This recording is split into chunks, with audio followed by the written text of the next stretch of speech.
لما بياكلوه من ايدي ما بيصدقوش خالص ان انا اللي عاملاه في البيت، من كتر ما قد ايه طعمه حلو جدا جدا جدا، واحلى مليون مره من اللي بنشتريه.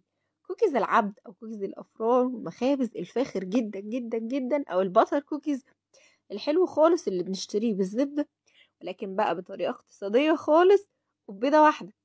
بأسهل طريقة وأظبط طريقة هقولك ازاي تطلعيه ناعم وبيدوب حلوة قوي قوي، في نفس الوقت يكون قوامه متماسك كده، أحلى من أحلى كوكيز ممكن نشتريه من بره. اللهم صل وسلم وبارك على سيدي رسول الله. ازيكم يا حلوين، يا رب تكونوا بخير يا رب. يلا بقى علشان اديكم سر الوصفة وسر الطريقة اللي تطلعوا معاكم ناعم وبيدوب وفي نفس الوقت متماسك كده، كل واحدة بوحدتها واخد قوام مفيش أحلى من كده. يلا بينا بقى مع بعض نشوف ازاي اعمل. الاول عندي 3 كوبايات من الدقيق ورشه من الملح، ومعاهم نص معلقه صغيره من البيكنج باودر. الزبده هنا مهمه قوي انه نصها يكون سايح ونصها التاني متماسك. بمعنى انا عندي مثلا نص كوبايه من الزبده حطيتها ولكن مش سايله كلها، بصوا زي ما انتم شايفين نصها سايح ونصها سليم. نص كوبايه من السمنه هتفرق معاكم قوي في القوام. السمنه والزبده هدوبهم كويس قوي مع السكر لحد ما القوام يكون شبه كريم. ولازم لازم ضروري الزبدة بتاعتنا يكون نصها ساقع ونصها ساخن او دافي كده، على الاقل مسيحين. دي اللي هتفرق معانا في قوام الكوكيز بتاعنا وتديله الطراوة اللي تخليه بيدوب وفي نفس الوقت متماسك. خلطتهم كويس قوي مع بعض. البيضة بتاعتي حطيت عليها شوية فانيليا وسبتها على جنب زي شفتوها في اول الفيديو. وعندي ربع كوباية من الزيت. الميكس ده ما بين المواد الدهنية او السوائل هيدينا يعني طعم حلو قوي وقوام مظبوط للكوكيز بتاعنا. الدقيق بننزله كده على مراحل وبنبدأ يدوب نلم العجينة. احنا مش بنعجن كتير، الاول اتأكدت انه شرب السوائل وهبدأ المه بقى بايديا علشان اعمل عجينة متماسكة كده وطرية وحلوة. العجينة بتاعتنا بتكون قوامها طري، مش عايزينها تنشف منكم ولا حاجة. لو الدقيق بتاعكم بيشرب سوائل ممكن تزودوا زبدة او زيت. اجمالي السوائل او المواد الدهنية بيكون كوباية وربع ل3 كوبايات دقيق مع البيضة. قسمت بقى الخليط بتاعي نصين كده بعد ما العجينة بقت طرية وحلوة.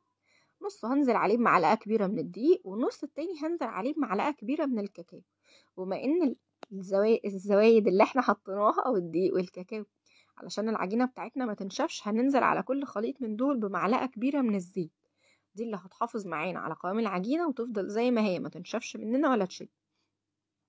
شكلوها على طول، ما تستنوش عليها ترتاح في التلاجة ولا اي حاجة، لحد ما تبقى عجينة كده خلاص بتقطم معاكم. انتوا بتشكلوها كأنها خلاص مخبوزة، متماسكة كده وحلوة وفي نفس الوقت طرية وبتدوب في ايدينا. الكاكاو برضو هبدأ ان انا اعجنه كويس قوي لحد ما يتلم معايا، وابدأ اكورها كده بالحجم اللي يناسبني. الواحدة تقريبا بتكون من 25 ل 30 جرام، وتقدروا تصغروا اكتر من كده او تكبروا على حسب راحتكم. لو وصلتوا لحد هنا يا حلوين بقى متنسوش اللايك والشير علشان دعمكم بيفرق كتير. بدأت كده ان انا اعمل بقى كويرات، اخلص كل الكمية دي بقى واجهز. في الوقت اللي انا بشكل فيه انا كنت مولعة الفرن على حرارة 170 وسايباه يسخن كويس. عندي بقى 200 جرام من الشوكولاتة، تقدروا تستعملوا الدارك او الحليب اي حاجة تفضلوها، لكن انا لقيت ان الدارك هتديني نتيجة احلى وحلوة جدا في الطعم، هتفرق معايا. هبدأ بقى كده ان انا اوزعها على وش الكوكيز بعد ما خلصت كل الكمية. اللهم بارك، عملت معايا كمية حلوة جدا جدا جدا. دخل الفرن طالع مستوي واخد لون حلو قوي من غير شواية ولا اي حاجة. هياخد معاكم بالظبط من 12 ل 15 دقيقة مش اكتر، ما تطولوش عليه علشان ما ينشفش.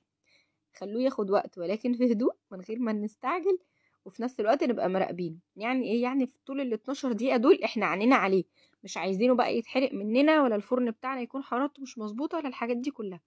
راقبوا الافران بتاعتكم لان كل درجة حرارة بتفرق من فرن للتاني. نوع الدقيق بتاعكم لو اول مرة تشتغلوا بيه خلوا شوية على جنب، ما تنزلوش بالدقيق كل مرة واحدة علشان العجين بتاعكم ما يبوظش. اهو صحة هنا.